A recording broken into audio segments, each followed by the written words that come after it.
Welcome to Tracy's Truths. Today's topic is civility in politics, or lack thereof. Let's start the show by understanding what is the definition of civility. What is the definition of civil behavior? According to the Merriam-Webster Dictionary, the definition of civility or civil behavior is polite, reasonable, and respectable behavior. Now, this civil behavior can be applied in our everyday life, in our interactions with our family, our friends, our coworkers, school, people we meet out in the street, at a grocery store. But that's a whole nother show. Today, we're going to focus on civility or lack thereof in politics.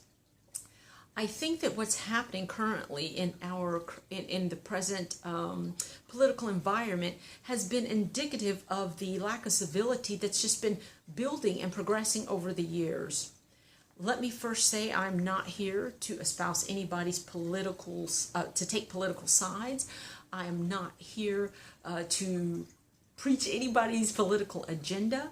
I am simply here to take the side of humanity in civil behavior based solely on humanity and the treatment of others.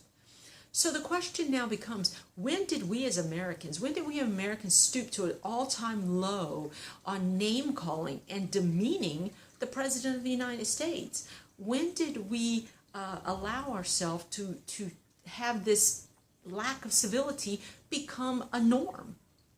Well, I did a little research, and I have found that that our local and federal elected officials, folks that our tax dollars are paying to do a job, have engaged in this lack of civility in speeches to their constituents, on the congressional floor, in the media, just as though this is the norm now, as though this behavior is okay.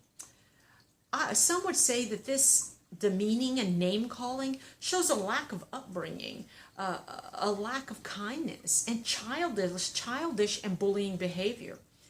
Well, I feel that, some folks want to say, oh, it's one political party, they've started this, they created this. However, we can go back and probably even to George Washington, but we're not going to go back quite that far. And we can take a look at some name-calling, even in recent years, that has just become seemingly acceptable and norm. Let's just start with George H.W. Bush, the first Bush. Here are some names that has been used to describe the George H.W. Bush and presidents recent thereof that are found easily out there in social media. Okay, George H.W. Bush, Uncurious George, Bush Hitler, Dumbo. Bill Clinton, Slick Willie, Willie the Weasel, the Great Pretender. The second Bush, George W. Bush, AWOL Drunk, Bubble Boy, Moron in Chief. Barack Obama, Bobo the Clown, Jug Ears, Obama Bin Laden. And the two current nominees for the Republican and Democrat Party. For the Democrat Party, the nominee, we have Hillary Clinton, Crooked Hillary, Wicked Witch of the West Wing, Lying Hillary. For Donald Trump, racist, rapist, pathological liars. And yes, I know there's a lot more words out there to describe and a lot more phrases out there to describe these presidents and these nominees that are sillier and some even more vicious. When did this become okay? When did we accept this language to describe the President of the United States or the nominees of the President of the United States? When did we allow this immature, childish behavior to be acceptable? I feel that if we perhaps would encourage and force our elected leaders to do the job that our tax dollars are paying them to do and spend less time on this lack of civility and less time on this immature, childish behavior, we could move our country a lot further, a lot faster if they would just do their job and stop engaging in childish behavior. I recently heard Rabbi Logner, say, and I quote, that it's the words that we speak to each other that do the most harm or the most good. So perhaps we should be taking a higher road. Perhaps we should not be engaging in immaturity and lack of civility and lack of kindness. But to be fair, here's the other side. The other side says, well, First Amendment right. I have the right to say what I want to say, how I want to say it, to who I want to say it to. Second argument, when you run for an elected office, you should have thick skin, and you should be able to take whatever anybody says about you. And here's an old saying, sticks and stones may break my bones, but words will never hurt me. Yet, if this was true, if we truly believe this, then why do we spend several dollars and develop lots of programs with anti-bullying and anti-cruelty campaigns?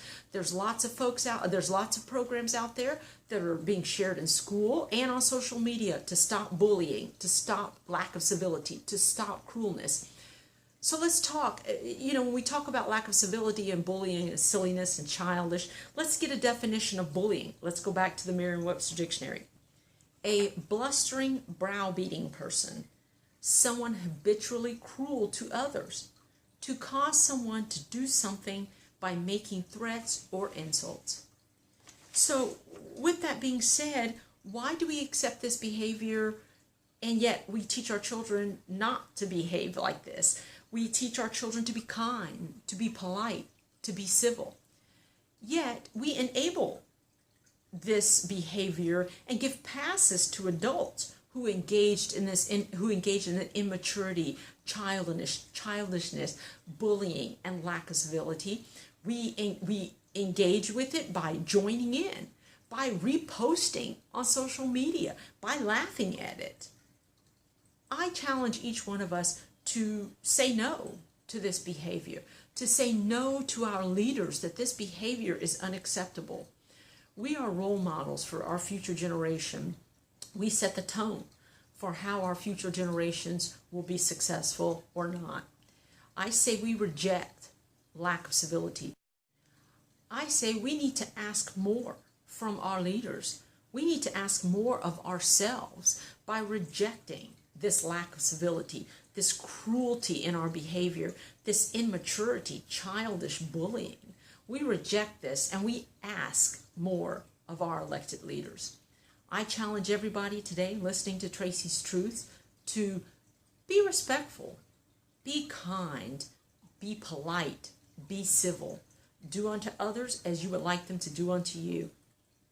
Thank you for joining me today on Tracy's Truth, and I hope you'll join me next week for Blame It on My Parent.